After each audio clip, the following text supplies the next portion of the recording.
بسم اللہ الرحمن الرحیم۔ ٹی وی اور عذاب قبر اور مرنے کے بعد کیا ہوگا کیسٹس کی بے پناہ مقبولیت اور کامیابی کے بعد سونک انٹرپرائزز اب پیش کرتے ہیں دوزخ کے حالات۔ بسم اللہ الرحمن الرحیم۔ خواتین و حضرات، السلام علیکم۔ حضرت ابو موسیٰ اشعری رضی اللہ تعالی عنہ رسول خدا صلی اللہ علیہ وسلم سے روایت کرتے ہیں کہ آپ نے دوزخ کی گہرائی بیان کرتے ہوئے فرمایا، اگر ایک پتھر جہنم میں ڈالا جائے تو دوزخ کی تہ میں پہنچنے سے پہلے 70 سال تک گرتا چلا جائے گا۔ اور حضرت ابو ہریرہ رضی اللہ تعالی عنہ کا بیان ہے کہ ہم رسول خدا صلی اللہ علیہ وسلم کی خدمت میں بابرکت بیٹھے ہوئے تھے کہ ہم نے کسی چیز کے گرنے کی آواز سنی۔ رسول خدا صلی اللہ علیہ وسلم نے فرمایا، کیا تم جانتے ہو کہ یہ آواز کیا ہے؟ ہم نے عرض کیا، اللہ اور اس کا رسول ہی خوب جانتے ہیں۔ آپ نے فرمایا، یہ ایک پتھر ہے جس کو خدا نے جہنم کے منہ پر تہ میں گرنے کے لیے چھوڑا تھا، اور وہ 70 سال تک گرتے گرتے اب دوزخ کی تہ میں پہنچا ہے۔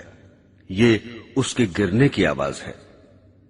رسول خدا صلی اللہ علیہ وسلم نے فرمایا ہے کہ دوزخ کو 4 دیواریں گھیرے ہوئے ہیں، جن میں ہر دیوار کا عرض 40 سال چلنے کی مسافت رکھتا ہے، یعنی دوزخ کی دیواریں اتنی موٹی ہیں کہ صرف ایک دیوار کی چوڑائی طے کرنے کے لیے 40 سال خرچ ہوں گے۔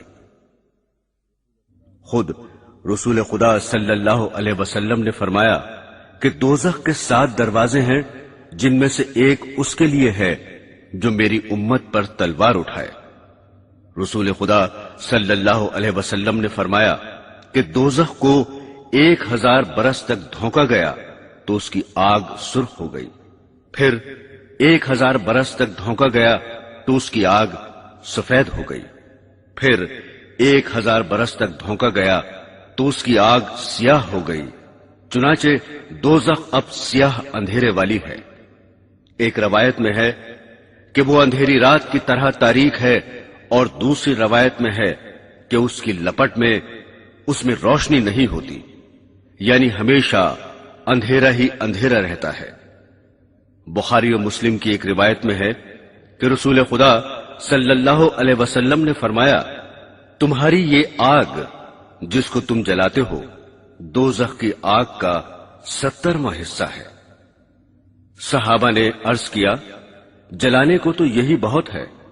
آپ نے فرمایا، ہاں، اس کے باوجود دنیا کی آگوں سے دوزخ کی آگ گرمی میں 69 درجے بڑھی ہوئی ہے۔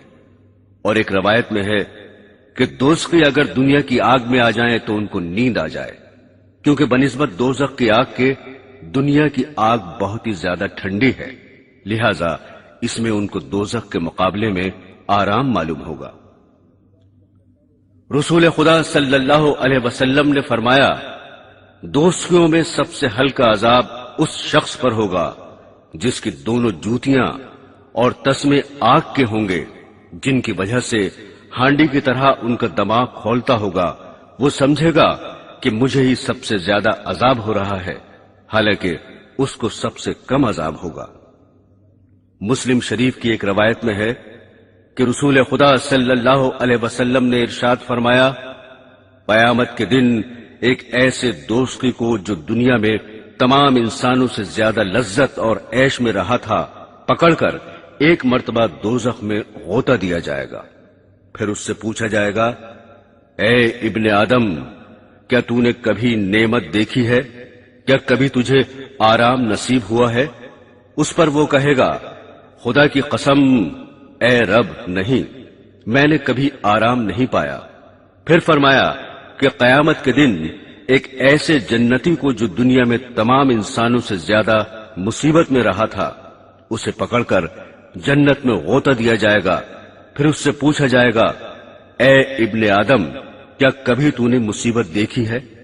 کیا کبھی تجھ پر سختی گزری ہے؟ وہ کہے گا، خدا کی قسم اے رب مجھ پر کبھی سختی نہیں گزری اور میں نے کبھی مصیبت نہیں دیکھی۔ حضرات گرامی، رسول خدا صلی اللہ علیہ وسلم نے فرمایا، جب سخت گرمی ہو تو ظہر کی نماز دیر سے پڑھا کرو، کیونکہ گرمی کی سختی دوزخ کی تیزی کی وجہ سے ہوتی ہے۔ پھر فرمایا کہ دوزخ نے اپنے رب کی بارگاہ میں شکایت کی کہ میری تیزی بہت بڑھ گئی ہے، حتیٰ کہ میرے کچھ حصے دوسرے حصوں کو کھائے جاتے ہیں، لہذا مجھے اجازت دی جائے کہ کسی طرح اپنی گرمی ہلکی کروں۔ چنانچہ رب العالمین نے اس کو 2 مرتبہ سانس لینے کی اجازت دی، ایک سانس سردی کے موسم میں اور ایک گرمی کے موسم میں۔ لہذا گرمی جو تم محسوس کرتے ہو دوزخ کی لو کا اثر ہے جو سانس کے ساتھ باہر آتی ہے، اور سخت سردی جو محسوس کرتے ہو دوزخ کے سرد حصے کا اثر ہے۔ مسلم کی ایک روایت میں ہے کہ دوپہر کو روزانہ دوزخ دہکایا جاتا ہے۔ دوزخ کے سانس لینے سے گرمی بڑھ جانا تو سمجھ میں آتا ہے، لیکن سردی کا بڑھنا بظاہر سمجھ میں نہیں آتا۔ دراصل بات یہ ہے کہ گرمی میں دوزخ سانس باہر پھینکتی ہے اور اس طرح دنیا میں گرمی بڑھ جاتی ہے، اور سردی میں سانس اندر لیتی ہے اور اس طرح دنیا کی تمام گرمی کھینچ لیتی ہے۔ اس وجہ سے سردی بڑھ جاتی ہے۔ بعض علماء نے اس کی یہ تشریح کی ہے کہ دوزخ میں جلانے ہی کا عذاب نہیں ہے بلکہ ٹھنڈک کا عذاب بھی ہے۔